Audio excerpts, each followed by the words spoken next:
Ketua MPR RI UUD 1945 tetap konstitusi terbaik bagi Indonesia. Tuguhan pengibaran bendera merah putih dan atraksi liong dan barongsai di dasar laut meriahkan HUT ke-80 Republik Indonesia di Bali.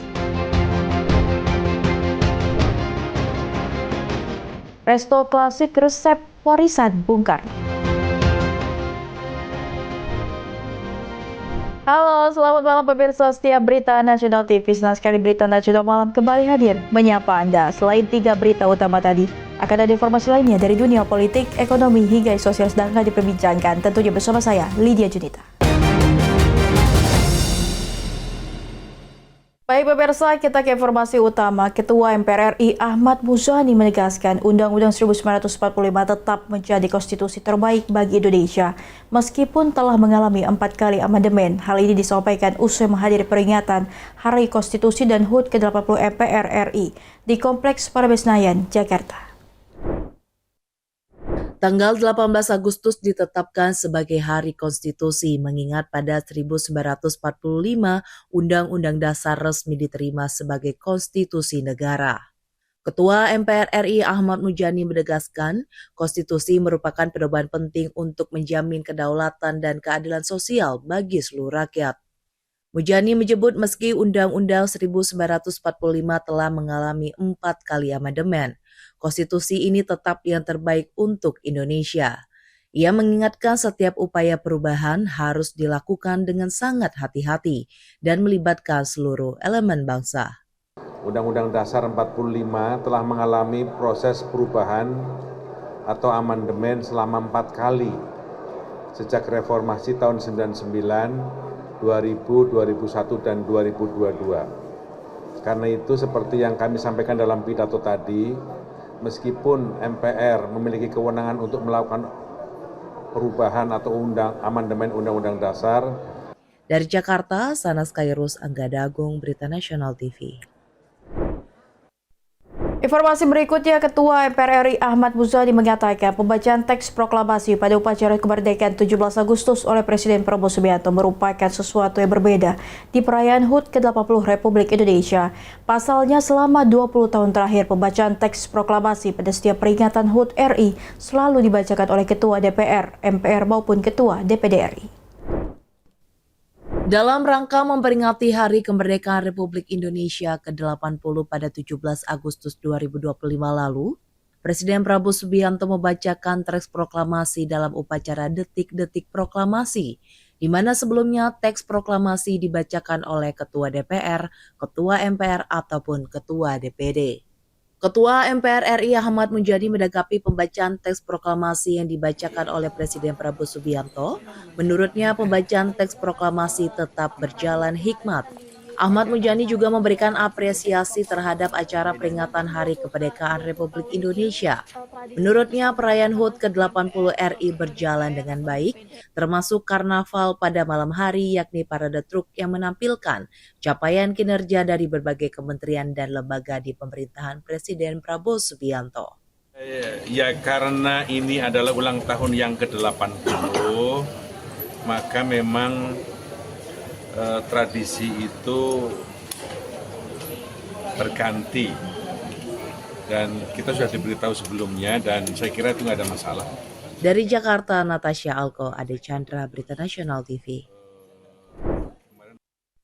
Kita ke informasi selanjutnya pemirsa. Ketua MPR RI Ahmad Muzani menyatakan pihaknya berharap tambahan anggaran sebesar 335 triliun rupiah yang dialokasikan untuk program makan bergizi gratis dapat dimaksimalkan pemanfaatannya. Muzani mengatakan Presiden Prabowo Subianto berharap nilai manfaat yang disarankan masyarakat dari program tersebut lebih banyak sehingga perlu anggaran yang cukup besar.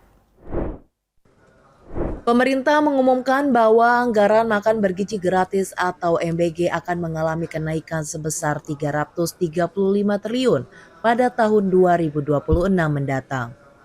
Hal tersebut disampaikan Presiden Prabowo Subianto saat membacakan nota keuangan di Kompleks Parlemen Senayan, Jakarta pada beberapa waktu lalu.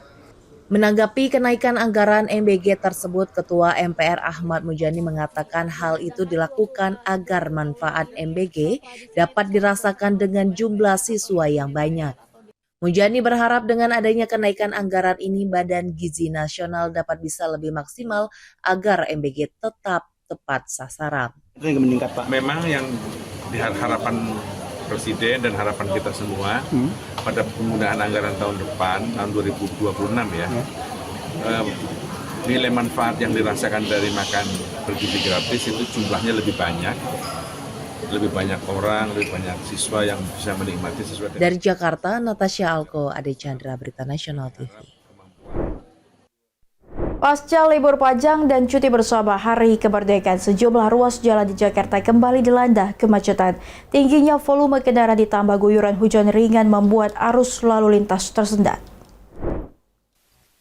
Kemacetan arus lalu lintas Selasa pagi terpantau di sejumlah ruas jalan Jakarta pasca libur panjang dan cuti bersama Hari Kemerdekaan. Di ruas Jalan Gatot Subroto, Pancoran, Jakarta Selatan, arus kendaraan dari arah Cawang dan Pasar Minggu menuju Semanggi tersendat persis di depan halte LRT dan bus Transjakarta Pancoran. Tingginya volume kendaraan membuat pengendara roda 4 terpaksa melambatkan laju, sementara pengendara sepeda motor berusaha menyelipi sela-sela kendaraan lainnya.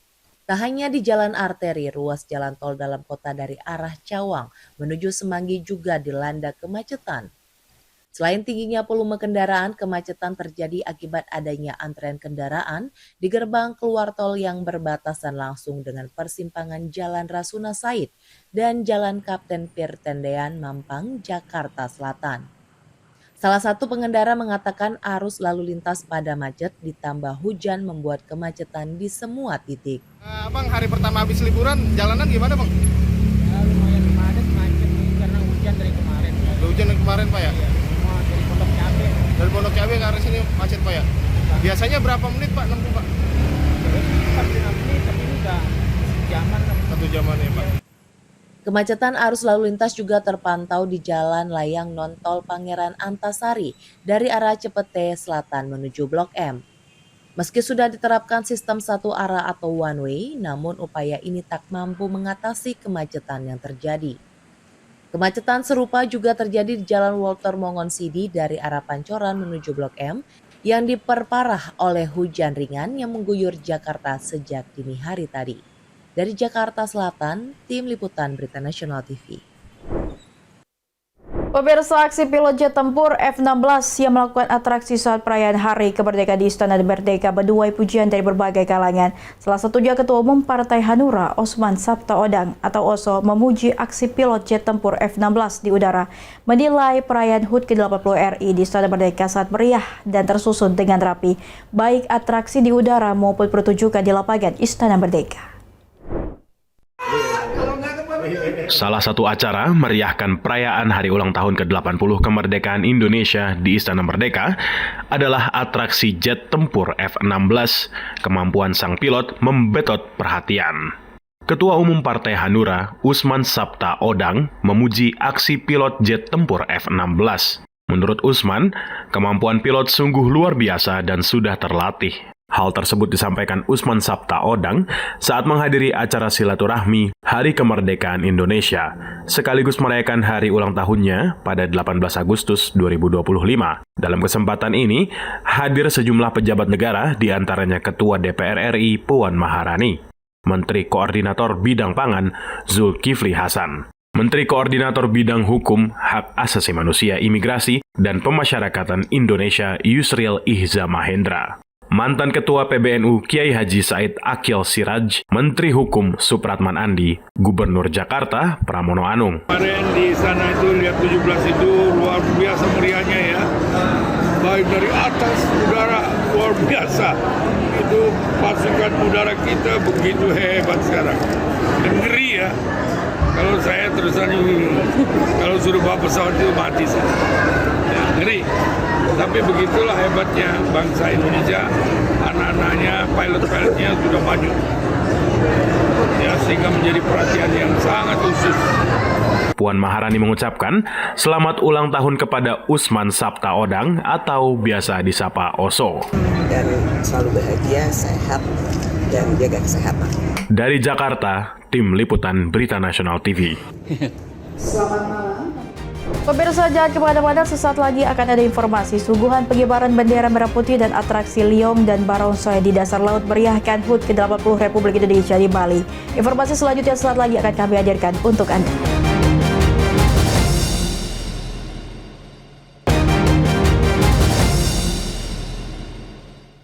Terima kasih Anda masih menyaksikan Berita Nasional Malam. Pemirsa, acara unik dilakukan Pangkalan TNI Angkatan Laut Lanal Denpasar, Bali memperingati HUT ke-80 Republik Indonesia. Bersama 13 organisasi budaya Tionghoa di Bali, Lanal Denpasar menggelar pengibaran bendera merah putih disertai pertunjukan barongsai dan liong di dasar laut. Kegiatannya berlangsung di sekitar perairan Tulamben, Kabupaten Karangasem, Bali, sekaligus untuk menyampaikan pesan komitmen kuat terhadap Persatuan Nasional dan Pelestarian Budaya Maritim. Pangkalan TNI Angkatan Laut Lanal Denpasar berkolaborasi dengan 13 organisasi budaya Tionghoa di Bali, memiliki cara unik untuk menunjukkan kecintaannya terhadap Republik Indonesia. Salah satunya dengan melakukan pengibaran bendera merah putih serta atraksi unik, yaitu sungguhan liong dan barongsai yang dilakukan secara underwater, melibatkan para penyelam di dasar laut perairan Tulamben, Karangasem. Sebelum beraksi, para penyelam wajib memakai peralatan selam lengkap termasuk tabung oksigen.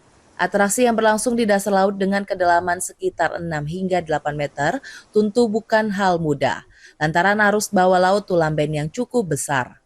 Setelah menyelam hingga ke dasar laut, liong dan barongsai pun beraksi dengan energik dan dinamis. Dengan lincah, liong dan barongsai secara apik meliuk-liuk di antara terumbu karang. Sejumlah manuver akrobatik berulang kali dipertunjukkan, di antaranya menggerakkan kepala dengan keras serta melonjak-lonjak. Pengibaran bendera merah putih ditambah pertunjukan liong dan barongsai di dasar laut tentu tidaklah semudah saat beraksi di darat. Selain menghadapi tekanan air, para penyelam tentu harus mengeluarkan tenaga ekstra untuk menjaga keseimbangan, terutama menahan topeng barongsai yang bobotnya mencapai puluhan kilogram agar tidak mengapung. Kami berharap semua komunitas yang mencintai laut, yang mencintai maritim, bergabung bersama kami, Lanal Denpasar, TNI Angkatan Laut, untuk melaksanakan kegiatan yang bermanfaat bersama-sama di Denpasar ini. Denpasar, Kolonel Laut Kokodra Pemayun menegaskan bahwa kegiatan ini merupakan bagian dari implementasi langsung arahan Kasal Laksamana TNI Muhammad Ali yang mendorong keterlibatan aktif TNI AL dalam kegiatan sosial budaya sehingga bagian dari strategi pertahanan maritim berbasis rakyat. Pengibaran bendera di bawah laut ini bukan sekedar simbol, tapi pesan kuat bahwa laut adalah ruang juang, ruang hidup, dan juga ruang pemersatu bangsa. Kolaborasi dengan organisasi budaya Tionghoa ini menunjukkan bahwa semangat merah putih menjadi pemersatu tanpa memandang latar belakang seorang. Kegiatan ini diharapkan menjadi inspirasi bagi seluruh masyarakat dan satuan TNI AL lainnya dalam memperingati HUT Republik Indonesia, tidak hanya dengan upacara, tetapi juga dengan aksi nyata menjaga laut, budaya, dan persatuan bangsa menuju Indonesia Emas 2045. Dari Bali, Bagus Raditya, Berita Nasional TV. Informasi selanjutnya, pemerintah daerah Maluku Utara bekerja sama dengan wanita selam Indonesia dan komunitas selam Maluku Utara mengadakan upacara pengibaran bendera merah putih di bawah laut dalam rangka memperingati hari ulang tahun HUT ke-80 kemerdekaan Republik Indonesia. Upacara dilaksanakan di Laut Sulamadaha, Ternate, Maluku Utara. Kegiatan ini diikuti oleh 120 penyelam dari Maluku Utara dan beberapa daerah lain. Dalam kesempatan ini, Gubernur Maluku Utara Shirley Joanda menyelam free diving dengan kostum ikan duyung membawa bendera merah putih untuk diserahkan kepada Ketua WASI Triti Tokanavian selaku inspektur upacara. Pengibaran bendera bawah laut diiringi lagu Indonesia Raya, kemudian ditutup dengan parade bendera di bawah laut oleh para penyelam. Upacara bendera di bawah laut merupakan wujud menjaga kedaulatan Republik Indonesia agar tetap utuh, mengingat 70% wilayah Indonesia adalah daerah kelautan. Kegiatan ini juga merupakan upaya untuk memperkenalkan potensi wisata di Provinsi Maluku Utara yang terkenal dengan keindahan bawah laut. Menurutnya, Maluku Utara dapat menjadi pilihan wisata yang patut dipertimbangkan, terutama bagi penyelam dan penggemar olahraga bawah laut, terlebih dengan adanya rute penerbangan langsung dari Jakarta Ternate dan Manado Ternate. Sebagai informasi, upacara bendera tersebut diikuti oleh kurang lebih 120 penyelam, terdiri dari aparat keamanan, masyarakat umum, aparatur sipil negara atau ASN, pegiat olahraga selam, dan pegiat pariwisata khususnya bawah laut dari berbagai daerah. Sebelumnya dalam rangka melestarikan ekosistem bawah laut, rangkaian kegiatan ini diawali dengan transplantasi terumbu karang di pantai Fala Jawa Ternate, Maluku Utara pada 7 Agustus 2025. Selain itu ada pula kegiatan pelepasan tukik, penanaman mangrove, serta sosialisasi penanganan sampah plastik.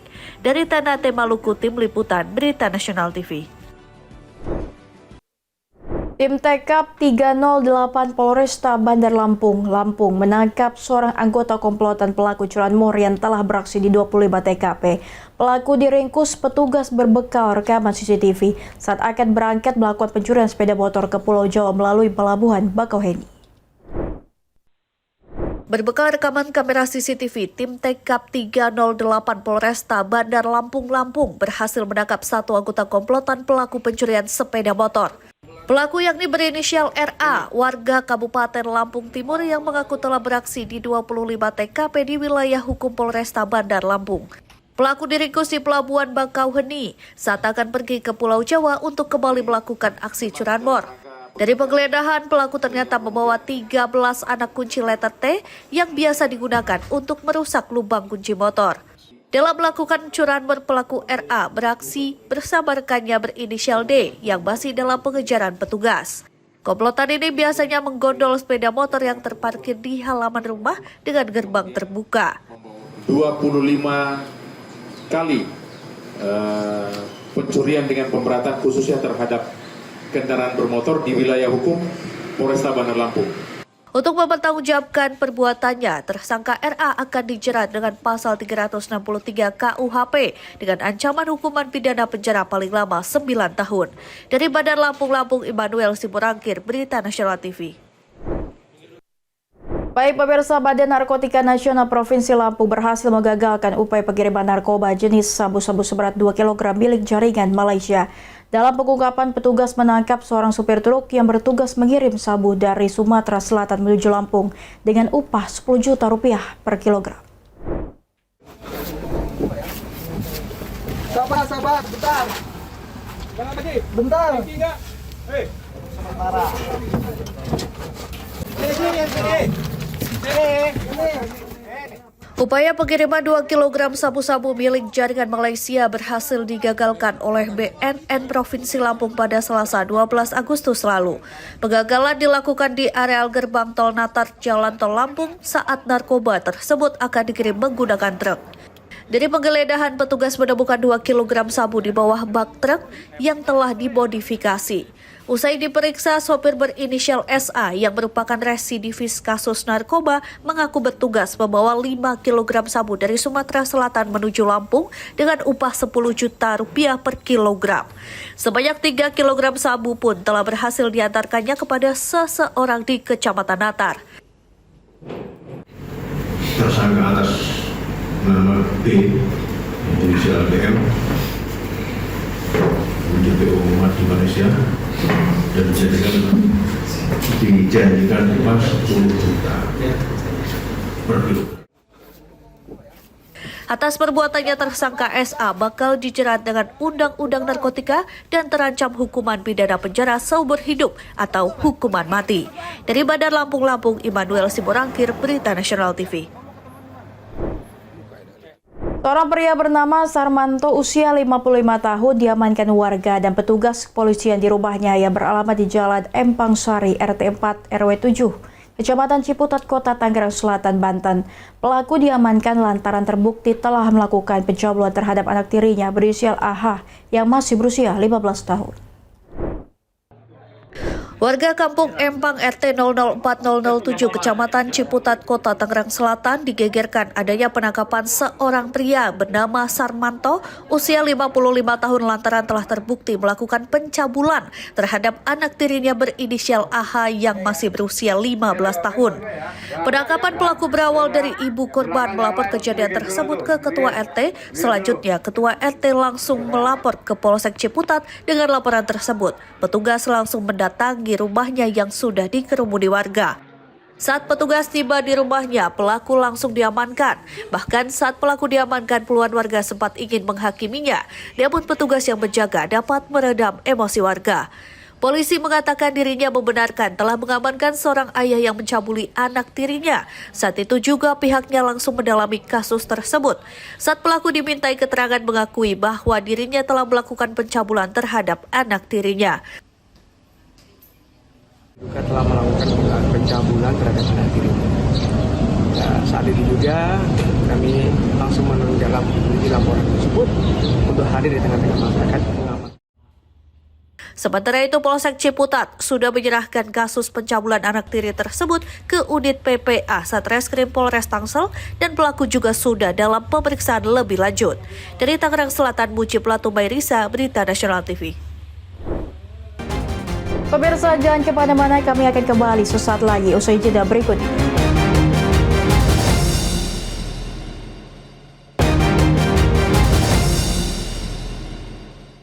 Terima kasih Anda masih kembali bersama kami. Pemirsa, ada resto tak biasa di desa di Kalurahan Caturharjo, Kapanewon, Kabupaten Sleman, Yogyakarta.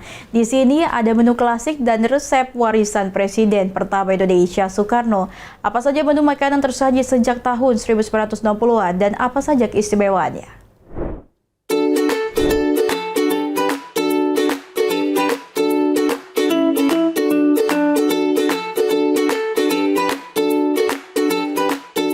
Ada resep klasik warisan Presiden pertama Indonesia, Soekarno atau Bung Karno di Sleman, Yogyakarta. Sudah ada sejak tahun 1960-an. Sate antep merupakan salah satu menu makanan khas Indonesia warisan Bung Karno. Sate antep berbahan daging sapi dan disajikan dengan kuah santan kaya rempah, dibumbui sambal bajak khas Jawa Timuran.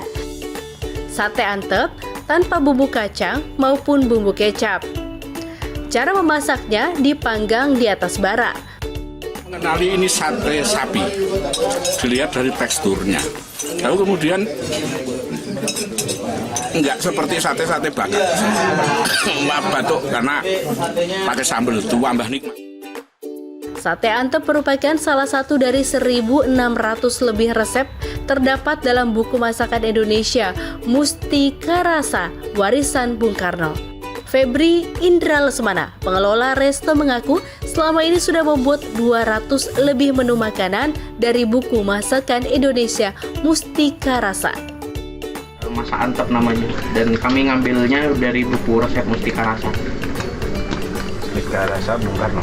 Iya, benar. Dari Kabupaten Sleman, Yogyakarta, Wahyu Wibowo, Berita Nasional TV. Berbagai cara dilakukan merayakan kemerdekaan Indonesia ke-80 di Kampung Bulak Ambon Poris, Kecamatan Batu Ceper, Kota Tangerang, Banten. Ada ratusan warga berlomba menangkap ikan lele di sawah dengan tangan kosong alias tanpa alat bantu.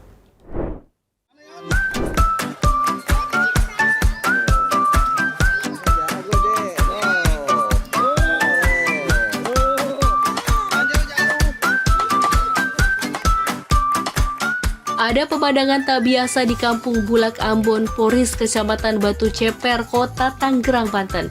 Di sini warga tumpah ruah di area persawahan mengikuti lomba menangkap ikan lele tanpa peralatan alias dengan tangan kosong. Jangan dong. Wih, dapat tuh. Ya, tuh. Nyaris 2 kuintal ikan lele berbagai ukuran disebar dan diperebutkan para peserta, terdiri dari anak-anak, remaja hingga dewasa. Lomba ini menjadi ajang silaturahmi dan keguyuban antar warga. Ya, seru buat nyeru-nyeruin kampung, biar tambah rame. Dalam rangka HUT RI ke-80. Sementara itu, pelaksana lomba mengaku acara sangat diminati warga. Kita nebar lele panitia 2 kintal, 200 kg. Nah, ini kenapa memilih di persawahan, Pak? Nah, kita memilih di persawahan yang pertama itu lebih terjangkau karena airnya kalau di sawah pasti sedikit. Nah, yang kedua tempatnya juga luas, jadi masyarakat secara luas juga bisa bebas leluasa. Para peserta tidak peduli dengan kondisi badan dan pakaian kotor, yang penting bisa menangkap ikan sebanyak-banyaknya. Dari Tangerang, Banten, Mujib Latumairisa, Berita Nasional TV.